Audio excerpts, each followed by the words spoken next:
풀무스타입니다. 죄송합니다. 요즘 진짜 할 말이 없을 정도로 처참한데 이번 주말 무조건 만회보도록 하겠습니다. 오늘 6경기 준비했고 2개로 나눠서 업로드합니다. 분석 영상은 없지만 레알 마드리드 승리도 가져갈 생각입니다. 그럼 오늘 경기 분석 시작합니다. 나번주 경기는 셰필드와 노팅엄의 경기입니다. 세 번째 분석 경기였던 벌리 뉴캐슬 경기와 함께 이 경기 결과를 지켜보면 굉장히 재밌을 경기인데요. 홈팀 셰필드는 이미 강등이 확정된 상태이고 강등이 확정되기 전부터 셰필드가 보인 특징들이 있는데 오랜 기간 승리를 하지 못한 팀들의 특징인 무기력함과 실점 이후 마음이 급해지기 때문에 수비 밸런스가 급격하게 무너지며 대량 실점을 하는 패턴들이 꾸준히 나오고 있는데 셰필드는 지난 리그 11경기에서 0승 3무 8패를 기록했으며 이 기간 무려 37골을 실점했습니다. 현재 17위 노팅엄은 이번 시즌 승점 4점이 삭감되는 징계를 받으면서 마지막까지 잔류를 향해 치열하게 싸워야 하는 상황입니다.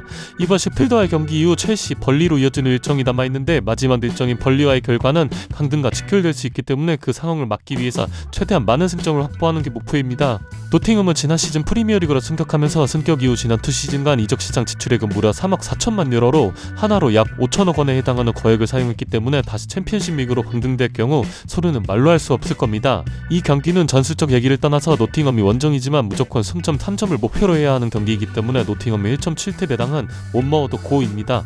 다섯 번째 경기는 맨체스터 시티와 울버햄튼의 경기입니다. 현재 맨시티는 아스날의 승점 1점 뒤진 리그 2위이지만 한 경기 덜 치른 상태이며 시티가 남은 리그 일정 4경기에서 모두 승리한다면 자력으로 리그 우승을 확정 지을 수 있게 됩니다. 이번 매치업에서 시티의 배당은 1.1대를 받았고 이 배당을 먹자고 들어가는 사람은 거의 없을 것이라 생각하며 저 역시 마찬가지입니다. 시티는 이번 시즌 리그에서 딱 3패만을 기록했는데 그중 한 팀이 바로 울버햄튼이고 황희찬의 결승골이 있었습니다. 참고로 시티가 패배한 모든 경기는 로드리가 없었다는 공통점이 있는데 이번 경기는 로드리가 출전 가능합니다. 울버햄튼은 최근 황희찬과 마테우스 쿠냐가 부상에서 복귀했었고 슬슬 몸 상태가 100%로 올라올 시기라고 생각합니다. 물론 페드로 네토의 부상은 아쉽지만 직전 루턴전에서 오랜만에 골맛을 본 황희찬과 마테우스 쿠냐 두 선수가 최전방에 있다면 충분히 시티의 뒷공간을 위협할 수 있을 거라 생각합니다. 시티는 리그 기존 홈에서 치른 17경기 중 14실점만을 기록했지만 클린시트 비율은 적은 편이며 17경기 중 11경기에서 실점을 기록했었습니다. 물론 시티가 그 이상의 득점을 해내는 팀이긴 하지만 에티하드 스타디움이 엄청난 난공불락의 요새는 아니라고 생각합니다.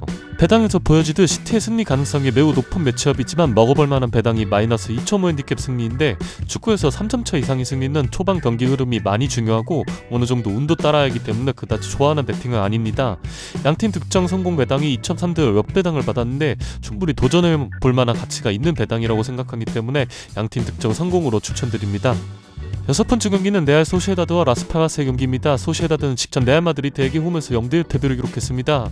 레알 마드리드가 바이언과의 침스 일정을 앞두고 있어 풀 로테이션을 감행했기 때문에 소시에다드가 경기를 주도하는 양상이었지만 결정적인 한 방이 부족했었고 반대로 레알 마드리드는 한 번의 기회를 잘 살리면서 승리하게 되었습니다. 레알 소시에다드는 현재 승점 51.62로 승점 49.7이 레알 베티스가 바짝 따라붙고 있는 상황이기 때문에 승점 3점이 꼭 필요한 상황입니다. 피미엔타 감독이 이끄는 라스팔마스는 이번 시즌 승격팀이지만 언더독답지 않는 전술 스타일을 선보이는 팀으로 성적까지 챙겼었기 때문에 제가 정말 흥미롭게 지켜보던 팀인데요.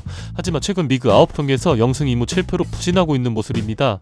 피미엔타 감독은 선수와 지도적 커리어를 모두 바르셀로나에서 시작한 감독으로 바르샤 DNA가 뼛속 깊이 스며들어 있는 감독인데 라스팔마스의 감독으로 와서 바르샤 전술 철학을 적용시킨 모습으로 시즌 초반부터 굉장히 센세이셔널한 모습을 보여주었습니다. 라스팔마스는 리그에서 평균 점유율이 60.4%로 바르셀로나에 이은 2위에 해당하는 기록이며 또 전방 압박 강도를 간접적으로 나타내는 수치인 PPDA는 8.68로 리그 3위에 해당하는 기록인데 보통 이런 스탯들은 맨체스터 시티, 바르셀로나 같은 강팀들의 공통점이죠. 하지만 이런 전술 시스템을 소화하기 위해선 선수들의 퀄리티가 정말 중요하다고 할 수 있지만 라스팔마스가 스페인 내륙에 있는 도시를 연고로 한 팀도 아니며 휴양지로 유명한 아프리카 서북쪽에 위치한 스페인령 카나리아 제도를 연고로 하고 있는 작은 규모의 축구팀이기 때문에 좋은 선수들을 영입할 자금력은 부족한 팀입니다.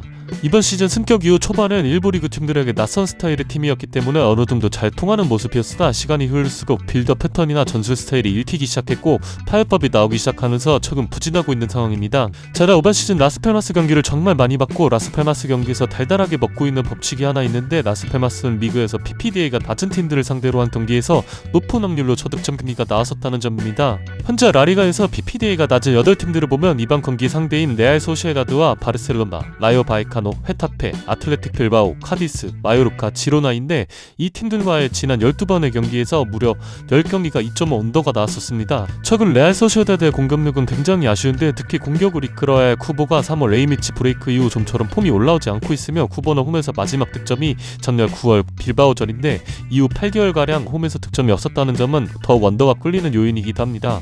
라스팔마스의 파해법이 나왔다는 것은 최근 결과들을 통해 충분히 입증되었고 알가시 감독이 이를 놓치지 않을 거라 생각해 레알 소시다드의 승리를 예상하며 3.0 언더 역시 함께 추천드립니다.